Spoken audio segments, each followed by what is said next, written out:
I never believed the stories people told about the old bridge at the edge of town. To me, it was just another dying piece of the city, a decaying stretch of cracked concrete hanging over a riverbed that had long since dried up, leaving behind a scar of mud, rust, and old graffiti.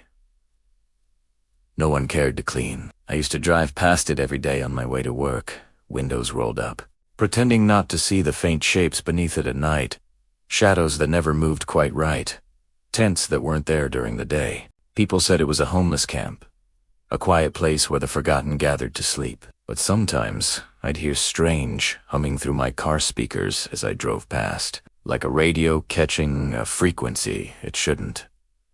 It wasn't until that one night, when boredom curdled into obsession, that I decided to see what was really there. Maybe it was arrogance, maybe curiosity, maybe something calling. I told myself it was for my documentary, Urban Decay, The Forgotten Corners of America. That is what I wrote on the notepad sitting in my passenger seat as I parked near the bridge, flashlight ready, recorder blinking red. The cold air stung my lungs when I stepped out. The world above the bridge was silent. No cars, no wind, not even crickets. I thought it was just isolation, but the longer I stood there, the more I realized there was sound, low, rhythmic, almost human, a hum that made the ground tremble faintly beneath my shoes. My pulse started sinking with it, slow and deep, like my body recognized something ancient. I swallowed hard and told myself to keep filming. When I stepped under the bridge, the air grew wet and heavy. The smell hit me next. Rot, metal, mud, and something faintly sweet like blood left out in the rain.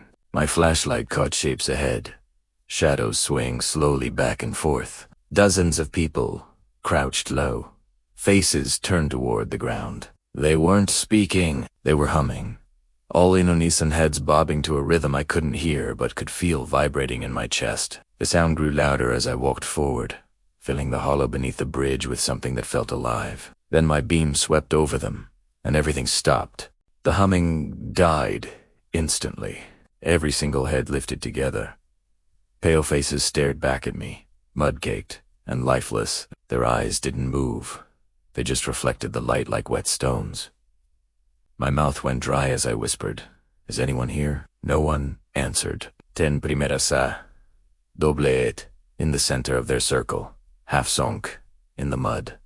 Something rose like a monument. It looked like a pile of human bones, melted together, glistening with black slime that pulsed faintly under the light.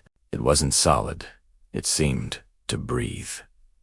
And the people, they bowed. Again, slow, reverent, trembling like worshippers in prayer. The hum started back up, deeper, this time, shaking the pillars of the bridge. My flashlight flickered once, and I whispered, "What the hell is this?" That's when the sound stopped again. A man crawled forward from the edge of the group, his movements jerky, bones cracking as he rose on all fours. His skin was gray and peeling, his mouth torn open far too wide. He whispered something I didn't understand, and the rest echoed it perfectly. Voices layered like a single sound. "It's awake." The words rippled through the air, heavy enough to feel in my bones. My hand shook as the flashlight trembled, and their eyes followed every twitch. I took one step back, then another, but behind me, the darkness seemed thicker now, closing like a curtain. When I turned to run, the mud sucked at my boots, pulling me down with every stride. I heard them moving, not walking, but crawling fast, their limbs scraping across the wet ground. I sprinted, the beam of light shaking wildly as shadows lunged forward, arms reaching. My lungs burned as I reached my car, slammed the door, jammed the key into the ignition. The engine stuttered, coughed, and died. The headlights flickered once, and through the haze of rain, I saw something standing in front of the car, tall, twisted, coated in the same black sludge. It wasn't standing right. Its spine was bent backward, and its face was hidden by dripping hair. Slowly, it lifted one arm and pointed back toward the bridge.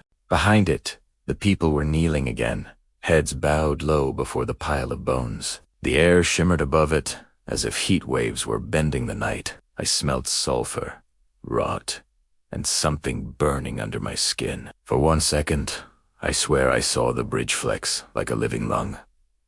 Then everything snapped still. A whisper filled the car. Clothes, wet and cold. "Join us." I turned around, but no one was there. Just muddy handprints smeared across the back seat and glass. My recorder sat on the passenger seat, light blinking red, though I hadn't touched it. When I pressed play, I heard my own voice whispering, "It's awake. It's awake. It's awake." Over and over, faster each time until it turned into static. I threw it onto the floor, started the car again, and this time it roared to life like nothing had happened. I drove home through empty streets, the bridge vanishing behind me, but something in the night still hummed beneath the engine noise. When I got home, I locked every door, but the silence inside felt wrong. The air was heavier, thicker. I couldn't sleep. Every time I closed my eyes, I saw that thing beneath the bridge, the bones, the faces, the black pulse. When morning came, I checked my phone. The recording was gone. The file had renamed itself Underskin. I played it, and what I heard wasn't me. It was that same distorted whisper saying, "We remember you." The hum returned faintly in the background. I threw the phone across the room, but the sound didn't stop. It felt like it was coming from inside the walls. The next few days blurred together. I tried convincing myself it was just stress, maybe hallucinations from lack of sleep. But then I noticed the carvings, 6 letters etched into the side of my car. Awaken. I went to the police. They checked the bridge, said there was nothing there. No camp, no bones, no sign anyone ever lived there. Kustan, empty silent underpass. They probably thought I was insane.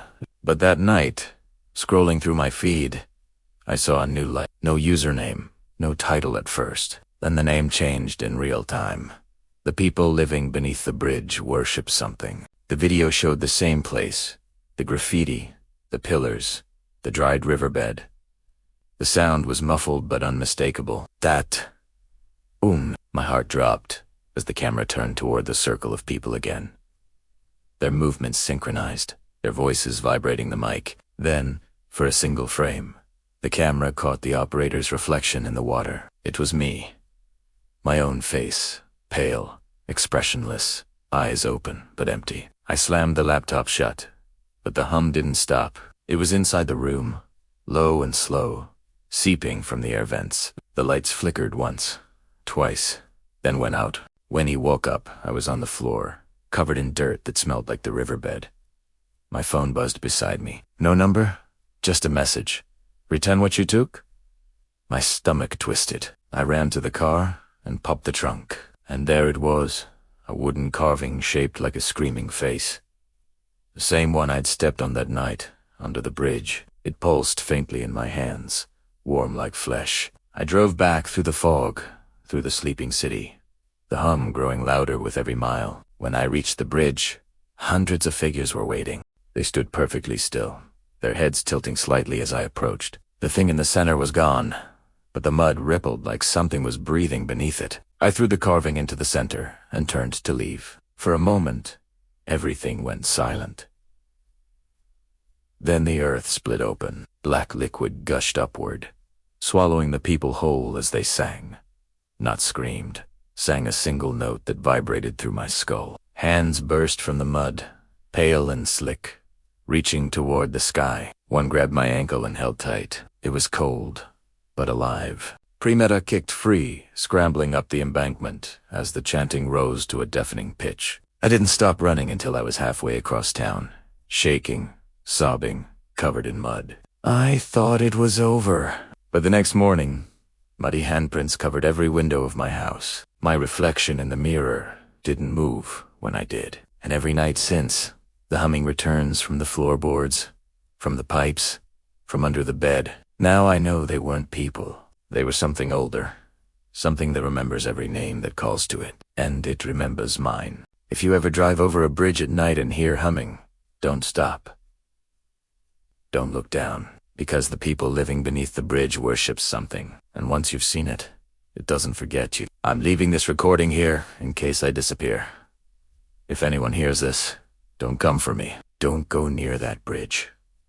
Don't listen to the hum. If you hear it, cover your ears and keep walking. Because it's spreading. I've seen new videos, new cities.